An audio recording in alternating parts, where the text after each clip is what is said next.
နော်ဒီ stick ကိုတင်မယ်stick 11ကကြတော့တမတို့ဒီလိုရင်ပုံးမှလာတက်လဲရတယ်ပုံမှန်တစ်ချက်တော့အရှိရင်စီမှလာတက်လဲရတယ်ဟုတ်ပြီနော်ဒါဆိုရင်ဒီ stick ဒီမှာကကျတို့ဒီအရှိခွဲရှိသလိုအနောက်ခွဲလဲချုပ်လို့ရတယ်ပတ်တန်ဆွဲနည်းကအတူပဲဒါပေမဲ့ကိုယ့်ရဲ့သတ်မှတ်ချက် CBCF တေချာသတ်မှတ်ခဲ့ရင်ကိုယ့်ရဲ့တက်နည်းကလည်းအားလုံးအတူတူပဲဟုတ်ပြီနော်နောက်တစ်ခုအရေးကြီးတာကဒီ stick 11ဒီကိုယ့်ရဲ့ 11 ပတ်လဲဒီကျတို့ 11ကိုတိုင်းတော့က 11အတိဟုတ်တယ်နော်အဲ့ဒါကတော့အဓိက main ပဲအဲ့ဒီ 11အတိအတိုင်းဒါကိုကိုယ့်ရဲ့ပတ်တန်မှာ 11အတိတစ်ခါတည်းချိန်ပြီးတော့ဖောက်ထားရမယ်6အရင်6နေလို့လည်းမရတယ်လို့အရင်ကြက်နေလို့လည်းမရတဲ့အနေထားတချို့တို့ 11 ပေါက်ဒီအပိတ်ချိန်တော့အတိုင်းအရင်ချိန်ရမယ်ဟုတ်ပြီနော်ဒါဆိုရင်တမတို့ဒီအောက်ကတော့ကိုယ်စိတ်ကြရင်ပုံးပဲဖြစ်ဖြစ်ရင်စီပဲဖြစ်ဖြစ်ကိုယ်စိတ်ကြလှုပ်ထားနော်လှုပ်ထားပြီးတော့တချို့ကအခုတင်ကျင်တာလေ stick 11ဟာကိုပဲတင်ကျင်တာနော်ဒီ stick 11မှာကျတို့ shape ကဒီလိုကက်ကလေးရှိတယ်အခုဒါဆိုကြည့်သူ့ရဲ့လဲတိုင်းမှာဒီလိုလဲတိုင်းရဲ့အနေထားဒီကျတို့ဒီလိုကိုယ့်ရဲ့ level shape ဒီလိုဒဲကြီးတွေသွားတာရှားတယ်ပြောမယ်ဆိုဟုတ်တယ်နော်ဒီလိုဒဲကြီးတွေသွားတာတဲ့ကိုယ့်ရဲ့ level လေးဒီလိုတွယ်လေးလူတယောက်ရဲ့ level ဒီအဲ့လိုတွယ်လေးသွားတာဟုတ်တယ်နော်တွယ်လေးသွားတာဖြစ်တဲ့အတွက်ဒါပေမဲ့ဒီလို level မျိုးမရှိဘူးလားလို့မေးရှိတယ်ဟုတ်ပြီနော်ဒါလူတယောက်နဲ့တယောက်ခန္ဓာကိုယ်ရှိတ်ကတော့မတူဘူးအဲ့တော့တချို့တို့ဒီလဲတိုင်းမှာဒီလိုကက်ကလေးဖြစ်ဖို့အတွက် stick ကိုဘယ်လိုဆွဲမလဲဆိုတဲ့ဟာရှိတယ်နောက်တစ်ခုကတချို့တို့ကတချို့ဆိုရင်ဒီလိုလဲတိုင်းမှာကတ်တာမဟုတ်ဘဲနဲ့တချို့တို့ဒီလိုဟဟလေးဟုတ်တယ်နော်အဲ့လိုဟဟလေးလာတက်ချင်တဲ့သူလည်းရှိတယ်ဒါကတော့ကိုယ်စိတ်ကြိုက်ပဲလေပင်ရဲ့ရှိတ်မှာအခုဒီမှာဆိုရင်လည်းတချို့တို့ကဒါလေးဆိုရင်လဲတိုင်းမှာအပေါ်မထောင်မဲနဲ့ဘာဖြစ်လဲဒီအောက်မှာတဝက်လောက်ပဲထောင်ပြီးတော့သွားတာဟုတ်တယ်နော်အဲ့တော့ဒါဆိုရင်တချို့တို့ကကိုယ့်ရဲ့လေပင်ပေါက်ဖောက်တဲ့ပုံမှာမူတည်ပြီး stick ကိုလာတက်လိုက်တဲ့အချိန်မှာသူ့ရဲ့ရှိတ်တွေဒီကွဲပြားသွားတာဟုတ်ပြီနော်အဲ့တော့ဒီမှာဆိုကြည့်လေတိုင်းမှာတွေ့လားဝတ်လိုက်တဲ့အခါကျရင်ဒီမှာခုနကလိုရှိတ်ကတ်နေလားမကတ်ဘူးဒါဆိုရင်ကျတို့ဒီ stick ဆွဲတဲ့အချိန်မှာပတ်တန်ဆွဲတဲ့ဟာဒီအဓိက main ကြတယ်เนาะ stick ဆွဲနည်းကအဓိကကြတယ်ဒါဆိုရင်အဓိက main ဒီပါလဲဆိုတော့ဒီကျတို့ဒီအခုနကလိုအရင်ဆုံးပါချိန်ထားရမယ်ကိုယ့်ရဲ့ level ပေါက်အတိကိုချိန်ထားပေးရမယ်เนาะကျတော့တိတ်လေးပေးပါ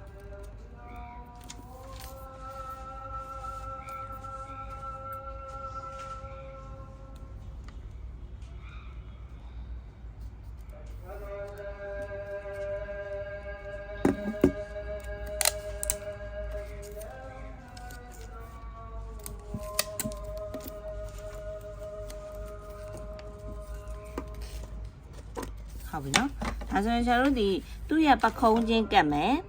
ပခုံးချင်းကတ်ပြီးတော့ဘာဖောက်ထားရမလဲကိုယ့်ရဲ့ level ပေါက်အတိချိန်ပြီးတော့ဖောက်ပြီးထားရမယ်ဟုတ်ပြီနော် level ပေါက်အတိဆိုတော့ဥပမာကျတို့ဒီ level လေးဒီအခုတမတို့ဒီ site သေးဆွဲတာဒီမှာချွန်တယ်နော်မချွန်ရအောင်နော်ဝိုင်းဝိုင်းလေးဖြစ်ရမယ်နော်အဲ့တော့ဒီမှာဥပမာ level လေးကိုနည်းနည်းပြန်ညှိလိုက်မယ်ကိုယ့်ရဲ့ site customize ချုပ်ပြီဆိုရင်တော့ဘာလုပ်ရမလဲကိုတိုင်းထားတယ်level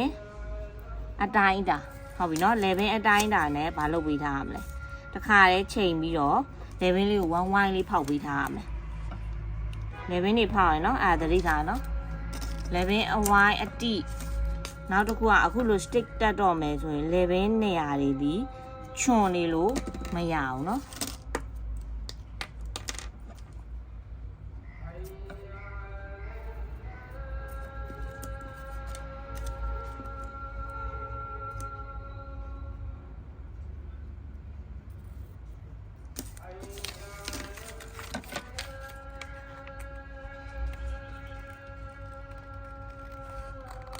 အဲ့တော့ဒီ level ချိန်တာကတော့တစ်ချက်မပြောတော့ဘူးတမလို့အရှိဟိုနေ့ကကျတို့ level အပိတ်အတိလေးဖောက်ပြီးသွားတယ်ဟုတ်တယ်နော် level အပိတ်အတိလေးဖောက်ပြီးသွားပြီဖြစ်တဲ့အတွက်အခုမှတွေ့လား level လေးကဒီလိုဝိုင်းဝိုင်းလေးပဲဖြစ်ရမှာနော်ရှင်းတော့ဒါဆိုရင်ကျတို့ဒီ stick ဆွဲဖို့အတွက်ဒီအတိုင်းတာဒီအခုနောက်ချမ်းဆိုရင်လည်းနောက်ချမ်းဒီ point ပခုံး sorry ဒီ level ပတ်လေအတိုင်းတာလို့မယ်ရှေ့ချမ်း level ပတ်လေအတိုင်းတာလို့မယ်ဒါဆိုရင်ဟုတ်ပြီကျန်တဲ့ design ကတမျိုးအရှိရခုနရင်ပုံးနဲ့လည်းတွဲလို့ရရင်စီးနဲ့လည်းတွဲလို့ရဒါကိုစိတ်ကြက်ဟာနဲ့လာတွဲနောက်တစ်ခု ဒီ stick မှာစဉ်းစားရမှာဒီရှေ့ခွဲလားအနောက်ခွဲလားဆိုတာစဉ်းစားပြီးတော့လာတက်ရုံပဲเนาะပတ်တာကတော့ဆွဲနေရတော့အတူတူပဲဒါဆိုဒီချိန်မှာပခုံးလေပင်ပေါက်တွေညှိပြီးဖြစ်တဲ့အတွက်ဒီပခုံးလေးကိုပြန်ခွာလိုက်မယ်เนาะပြန်ခွာပြီးတော့ကျတို့ဘာတိုင်းခဲ့မလဲအခုရှေ့ချမ်းဒီလေပင်ဒီထိတ်ကနေဒီထိတ်ဒီတိုင်းခဲ့မလဲအတိုင်းတာဘယ်လောက်ရှိလဲဆိုတာဒါဟွာလား1 to 2လား2เนาะအဲကျတို့ဒီမှာဆိုရင်30sorry 9ခွဲရှိရယ်เนาะထားပါတော့ဒီချက်ဒီမှာ9ခွဲဟုတ်ပြီเนาะသူ့ရဲ့ level အတိုင်းတာဒီ9ခွဲအနောက်ချမ်း level ပေါက်အတိုင်းတာဒီ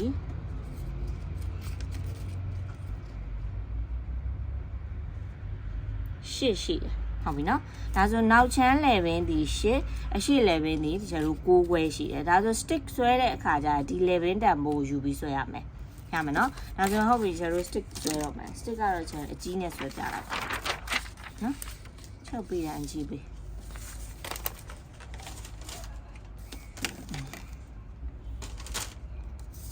ဒါဆိုရင်အဲ့ stick အပေါ်ကလာတက်တဲ့ stick ကလေးဆွဲဖို့အတွက်ရေပင်ကြီးမြင်းတစ်ချောင်းဆွဲမယ်ဘာဖြစ်နော်ရေပင်ကြီးမြင်းတစ်ချောင်းဆွဲမယ်နော်ရေပင်ကြီးမြင်းတစ်ချောင်းဆွဲမယ်ရေပင်ကြီးမြင်းတစ်ချောင်းဆွဲပြီးရင်ကျတို့ဘာလုပ်လဲဆိုတောင်းမှန်မြင်းတစ်ချောင်းထောင်မယ်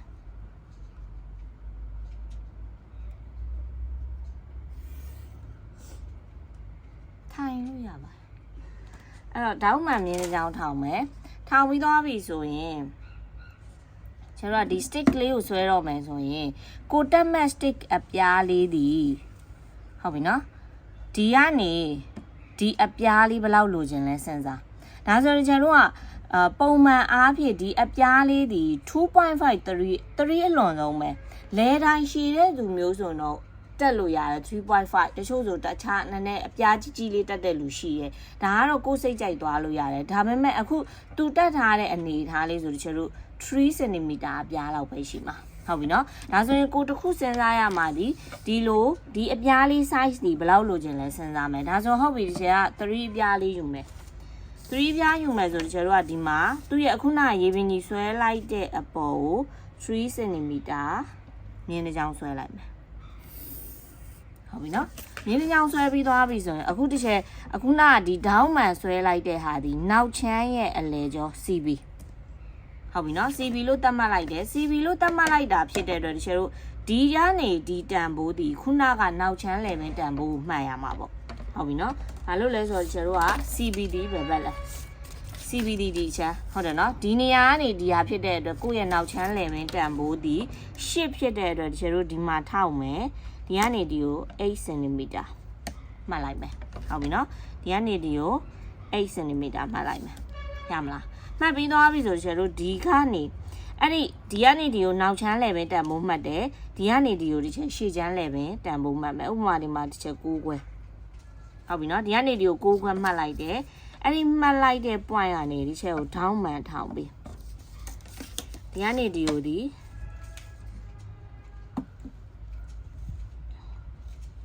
ဒေါင်းမှန်ထောင်ဟုတ်ပြီနော်ဒေါင်းမှန်ထောင်ပြီးသွားပြီဆိုဘာလုပ်မလဲဆိုသူ့ရဲ့ဒီရဲ့တန်ဖိုးအခုဆွဲလိုက်တဲ့ဟာဒီကျတို့3အပြားဆွဲထားတာတဝက် 1.5 ဟုတ်ပြီနော် 1.5 ယူလိုက်တယ်ယူလိုက်ပြီးတော့အဲ့ဒီ 1.5 နေရာနဲ့ဒီနေရာနဲ့ဒီ point မှာထိမယ်ဒီမှာတပြေးတဲ့1ဆွဲလို့ရရမယ် stick လေးကိုဆွဲတဲ့အခါကျရင်အဲ့ဒီမှာငါဒီပုံစံလေးဟုတ်ပြီနော်အဲ့တော့တခြားတို့ကဒီဟာကမြင်းဖြဒါကမြင်းကွေးအဲ့တော့တန်ဖိုးဒီအတိုင်းကအတူတူပဲပဲမြင်းကွေးဒီပါဖြစ်သွားမှာလဲလူကျင်တဲ့တန်ဖိုးထက်များသွားမှာလေဟုတ်တယ်မလားအဲ့ဒီအတွက်တခြားတို့ဒီအဲ့ဒါလေးကိုပြန်တိုင်းကိုလူကျင်တဲ့6ခွဲပြန်ပြီးတော့ရအဲ့တော့အခုတခြားတို့လူ6ခွဲဒီနေရာလောက်သွားတယ်နားလည်မယ်နော်နည်းနည်းလေးရှည်ထွက်သွားတယ်သိလားအဲ့တော့တခြားတို့အဲ့ဒီကနေမှာကိုယူလိုက်တဲ့ဒီ6ခွဲနေရာကနေမှာဒေါင်းမှန်နော်ဒေါင်းမှန်အဲ့ဒါအရေးကြီးရယ်နော်ဒါဒီဒေါင်းမှန်ဖြစ်ကိုဖြစ်ရမယ်အဲ့ဒါ main point ပဲเนาะအဲ့ဒါပြီးပြီဆိုကျွန်တော်တို့ဒီအပြားဒီဘယ်လောက်ယူထားရလဲ3ပြားယူထားတာဖြစ်တဲ့အတွက် ဒီမှာ3ပြားပြန်ဆွဲမယ်ဒီမှာဒေါင်းမှန်အဲ့ဒါတွေဒီလုံးဝဒေါင်းမှန်ဖြစ်ရမယ်ဟုတ်လားဒါလည်းဒေါင်းမှန်နားလည်လားပြီးပြီဆိုရင်ဒီမှာ cuff ကွေးလေးနဲ့ပြန်ဝိုက်မယ်အခုနကဒီအောက်မှာဝိုက်တယ်လို့ပဲဒီ point မှာထိမယ်ဒီမှာတပြေးတည်းသွားမယ်တချို့တို့ဒီမြင်းလေးပေါ်ကိုရောက်မယ်ညလားပြောချင်တာကတချို့တို့ဒီ3ဒီမှာ3ပြားတောက်လျှောက်3ပြားဖြစ်နေရမယ်နားလည်မယ်နော်ဒါဆိုရင်ဟုတ်ပြီတချို့တို့ကဒါလေးဆွဲပြီးသွားပြီဆွဲပြီးသွားတဲ့အချိန်မှာအခုတချို့တို့ကတက်တဲ့အခါကျရင်ရှိတ်ကဘာဖြစ်နေလဲ3ဆို3ပြားကြီးကတောက်လျှောက်ကြီးဖြစ်နေဒီအင်ကြီးမှာလာတက်မလှအောင်အရှိကြီးမှာလေအဲ့တော့အရှိလေးကိုတချို့တို့ကဘာလုပ်လဲဆိုတော့နည်းနည်းလေးရှူးပေးရတယ်နော်အဲ့ဒီအတွက်တချို့တို့ကဘာလဲဆိုတော့ဒီကနေဒီကို 0.5 ဟုတ်ပြီနော် 0.5 တက်ပေးမယ်ဒီကနေနော်ဒီကနေအပေါ် 0.5 တက်ပေးမယ်အဲ့ဒီတက်လိုက်တဲ့ 0.5 နဲ့မှာကျတို့အလိုက်တင်လေးဒါလေးကိုဒီမြင်းပေါ့နော်ဒီဆွဲထားတဲ့မြင်းပေါ့အလိုက်တင်လေးဒီလိုလေးရှူပေးမြင်လားအဲ့ဒါဆိုကျတို့တကယ်ယူမဲ့ဟာလေးဒီဟာဒါဆို stick ကပြီးသွားပြီဆိုတော့ဟုတ်ပြီကျတို့ကဒီအတိုင်းကိုအင်ကြီးမှာလာတက်တော့မယ်အဲ့ဒါဆိုဘယ်ရှိတ်ထွက်မလဲဆိုတော့ကျတို့ကဒီလိုရှိတ်ထွက်မယ်အရင်မကတ်ဘူးလေဘက်မှာနည်းနည်းလေးဟနေတယ်ပြောချင်တာဒီလေတိုင်းမှာလာမကတ်နေဘူးဟုတ်ပြီနော်လာမကတ်နေဘူးအဲ့တော့ကျွန်တော်ကဗာလဲဆိုတော့လေဘင်းရဲ့အရှိမအခုဒီအတိုင်းလာတက်ပြီဆိုရင်ရှိတ်ကဗာလဲဆိုတော့ဒီမှာတွေ့လားဒီလို4000လာထွက်နေတာနော်4000လာထွက်နေတာအဲ့တော့တမီးတို့ကအရှိခွဲချုပ်မယ်ဆိုအနောက်ချမ်းကဗာညံ့ရမလဲအပိတ်နဲ့ညံ့မယ်အရှိကိုအပွင့်နဲ့ညံ့မှာပေါ့ဟုတ်ပြီနော်ဒါမှမဟုတ်ဘူးတချို့တို့ဒီအနောက်ကိုအပွင့်ညံ့မယ်နောက်ခွဲနောက်ထုတ်သီးရည်နဲ့ချုပ်မယ်ဒါဆိုရင်အရှိကိုဘာနဲ့ညံ့ရမလဲအပိတ်နဲ့ညံ့ရမှာပေါ့သိရမှာအခုဒီရှိတ်တိုင်းဒီလေတိုင်းမှာလာကတ်လိုက်ပြီဆိုတချို့တို့ဒီနည်းနည်းလေးလေတိုင်းမှာဟနေမယ်ဒါဆိုတချို့တို့ကလေတိုင်းလေးမှာကတ်ချင်တယ်ဟုတ်ပြီနော်လေတိုင်းမှာကတ်ချင်တယ်ဆိုရင်ဘာလုပ်ပေးမလဲသူ့ရဲ့တချို့တို့ဒီနောက်ချမ်းလေပင်တန်ဖိုးကနေအနောက်ကိုတချို့ကို2 cm ဆုပ်ပေးမယ်ဟုတ်ပြီနော်2 cm ဆုပ်ပေးမယ်အရှိမအဲ့ဒီ2 cm ဆုပ်လိုက်တဲ့ point နဲ့ဒီထိပ် point နဲ့တချို့တဝက်ဝက်ပေးတန်ဖိုးနော်တဝက်ဝက်ပေးအဲ့ဒီတဝက်နေရာမှာတချို့တောက်တောက်ထိုးမယ်ဒီမှာတောက်တောက်ထိုးမယ်ရမလားရမယ်နော်ဒါဆိုရင်ဟုတ်ပြီတချို့ဒီမှာဘယ်လောက်လဲဆိုတော့ဒီမှာတချို့3စိတ်တောက်ထိုးလိုက်မယ်3စိတ်နော်ဒီရက်တန်ဖိုးဒီ 0.3 ကနေ 0.5 ထိရတယ်အဲ့ဒါဘာလဲဆိုတော့လဲတိုင်းတချို့ကြအရင်ရှူးတဲ့သူမျိုးဆိုတချို့0.5 ရတယ်လဲတိုင်းတအားမရှူးတဲ့သူမျိုးဆို 0.3 လောက်ဆိုအဆင်ပြေရနော်ဒီမှာလည်းအဲ့တိုင်းပဲကျန်လို့3စိတ် 0.5 ရတယ်ဒါကိုဟုတ်ပြီနော်အဲ့တော့ကျန်လို့ဒီဒါကိုဘာလုပ်မလဲဆိုတော့ဒါကိုပိတ်လိုက်မှာဒါကိုပိတ်လိုက်မှာရမယ်နော်ပိတ်လိုက်မှာဖြစ်တဲ့အတွက်တချို့တို့ကအခုတချို့ဒီမူရင်းဓာရဲ့ရှိတ်ကိုလည်းသိစေချင်တော့ဒါကိုတချို့မပြတ်သေးဘူးဒါကိုနောက်ထပ် copy ကူးပြီးတော့နောက်တစ်ခုကိုထပ်ပြမယ်နော်ဒါဆိုတော့ဟုတ်ပြီချိန်ဒီမှာ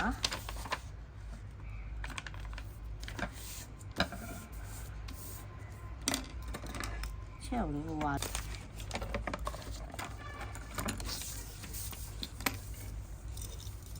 ဒါကအားရမှာချက်တာလေးကို copy ကူးလိုက်ပါ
ကျွန်တော်ဒါလေးတွေကိုပိတ်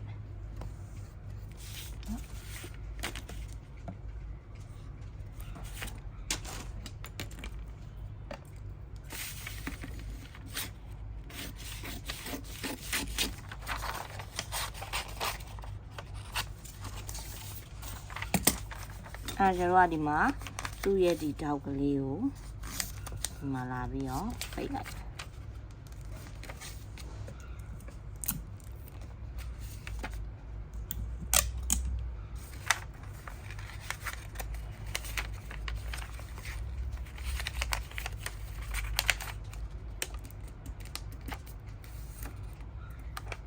ဟုတ်ပြီနော်ဒီလိုပိတ်လိုက်ပြီဆိုတော့ကျွန်တော်ဒီအောက်မှာဘာဖြစ်သွားလဲ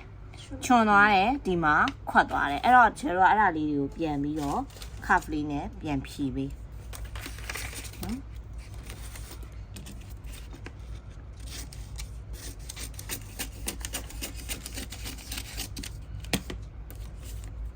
ဟုတ်နော်ဒီမှာ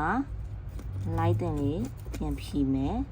အလိုက်တင်လေးပြန်ဖြီးမယ်ဟုတ်ပြီနော်အဲ့တော့ဒီမှာတစ်ချက်တော့ဖြတ်ထုတ်လိုက်မှာဒါကြီးကိုစားထုတ်လိုက်မှာအဲ့ဒီဟာလေးကအပေါ်မှာပြန်ဖြည့်တဲ့သဘောပဲမြင်လားဒီမှာပြပြလေးပြန်ဖြည့်တဲ့သဘောပဲเนาะအဲဆိုရင်အခုရှယ်ရသွားတဲ့ပတ်တန်ကခုဒီတိုင်းလေးရတယ်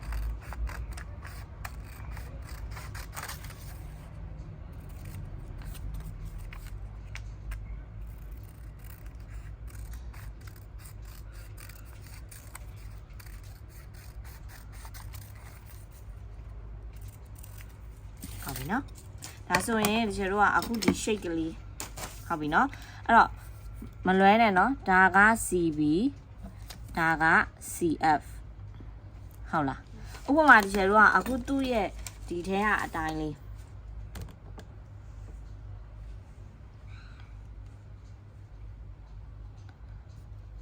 ဒီတိုင်းလေးဒီထိတ်ကလေးကိုဒီလိုဝိုက်ကလေးလှုပ်ချင်တယ်ကျတို့က CF ဘက်မှာလှုပ်ချင်တာမဟုတ်ဘူးလားနော်ဒါမျက်စိမလဲဝါနဲ့နော်ဒီချက်ခုနမှောက်ကူးလိုက်လို့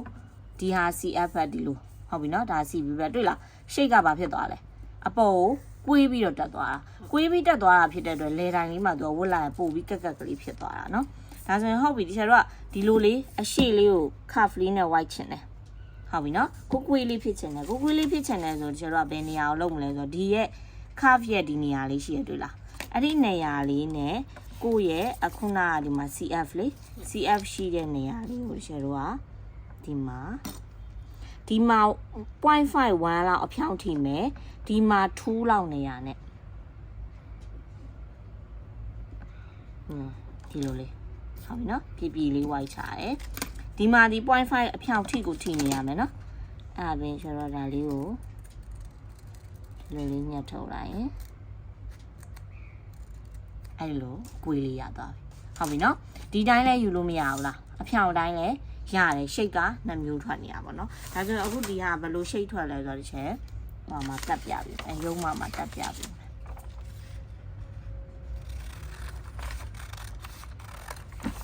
ချောရုံးမှာတည်အဲ့ဒီမှာကျတော့ဒီဟာကိုအခုဒီလေတိုင်းမှာဒီလိုလာကတ်လိုက်ပြီဆိုရင်ဒီလိုဝတ်လိုက်ပြီဆိုရင်ဒီနေရာမှာဒီလိုဟနေတာမြင်လားဟုတ်ပြီနော်အခုနကတချို့တို့လေတိုင်းကွေးသွားတဲ့ဟာဒါလေးဆိုရင်လေတိုင်းမှာဘယ်လိုဖြစ်သွားပြီလဲ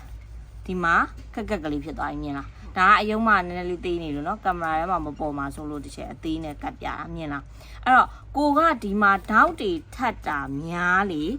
ပို့ပြီးတော့လေတိုင်းမှာပို့ကတ်သွားလေပြောချင်တာလေတိုင်းဒဲဖြစ်နေတဲ့သူမျိုးကိုတချို့တို့ဒီလို stick လာတက်ပေးလို့ရမလားမရဘူးနောက်တစ်ခုလေတိုင်းတူတဲ့လူတွေမှာအပြားချင်းလှမလားမလှဘူးအဲ့တော့ကျတို့ဒီ3ဒီလဲပုံသေးရှိလားမရှိဘူး 1.5 2 2.5 3ယူလို့ရတယ်3.5ဥမာလဲတိုင်းတချို့ဆိုလဲတိုင်းတအားရှိတယ်ရှိတဲ့လူမျိုးဆိုကျတို့3.5တချို့ဆိုကျတို့ဒီလဲတိုင်းရဲ့ဒီအပေါ်နာအထိယူတယ်4အပြားလောက်ထိယူကြတဲ့သူတွေရှိရဒါကတော့ကိုယ်ဒီဇိုင်းပေါ့နော်ဒါဆိုရင်ကျတို့ဒီ stick ဒီဥမာနောက်ခွဲဆိုလဲဆွဲတတ်ရမယ်ရှေ့ခွဲဆိုလဲဆွဲတတ်ရမယ်အရှိကတော့ဆွဲတတ်ပြီးတော့အနောက်ကျမှဆွဲတတ်တော့ဘူးလို့မရအောင်เนาะအတူတူပဲပတ်တန်ဒီကိုယ့်ရဲ့ပိတ်စာညှက်တဲ့ပုံမှာပဲမူတည်တယ်တွဲနည်းဒီလည်းအားလုံးအတူတူပဲနားလည်မယ်เนาะ